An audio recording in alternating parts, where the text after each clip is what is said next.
Have you ever felt alone, and not just alone by yourself? And sometimes as I get older, that's okay. But what I'm talking about is when you've been alone and you are lonely, like you feel like you're the only one, that you are isolated, that everything is happening around you, that everyone is connecting and everybody is having a great time and you're left out. I can remember back when I was in middle school, I was involved in youth group, and we had a youth retreat coming up, and I had decided I was not going to go because I didn't really know anybody and I just wasn't in the mood to try to connect, and I was feeling very lonely, but just didn't know, just knew I just didn't want to be around people. And so I remember waking up on a Saturday morning, and my doorbell rang, and my parents made sure I went to get the door, which wasn't uncommon, but it was weird that, like, why is somebody ringing the doorbell? So I open it, and it's my youth leader, which is even weird, even stranger, right? So he's like, "Hey, are you coming on the retreat?" And I go, "No, I'm not coming."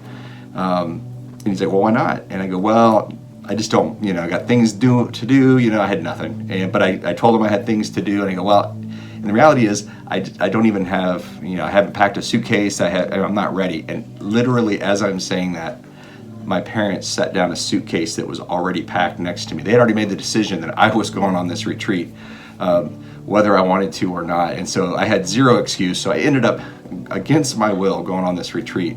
And in my mind, I'm thinking it's going to be the worst weekend ever.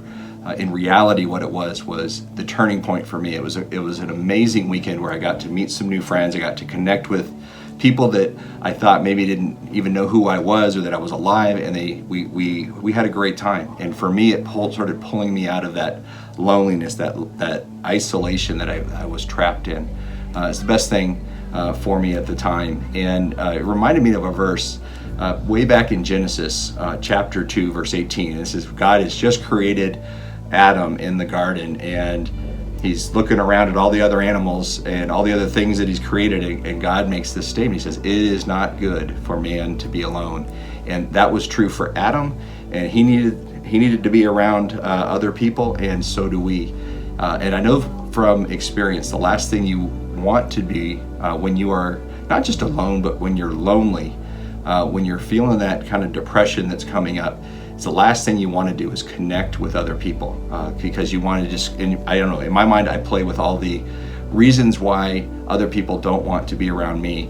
But the reality is because I'm isolated, I let those things become bigger monsters than they are. And the solution, it's simple and we all know it, but it takes effort and it takes a lot of courage, and it's to connect with other people. We have several ways that you can connect here at ACF Church, and you can check those out on our website, acfak.org, and you can click around. We have outposts, we have groups, we have serve teams where you will find family and community. So I want to challenge you today, if you are not connected here at ACF, or just in general, if you find yourself with that despair and isolation brewing up in your mind and your heart, to reach out and connect, whether it's here at ACF or whether it's just picking up the phone and maybe texting a friend and just saying, "Hey, I could use some company right now. I could use a phone call, or maybe we could talk face to face." I just want to encourage you to do that. It's the last thing you want to do. I know that from experience, but it's the very first thing that will lead you towards community and health. So I encourage you to take that step today.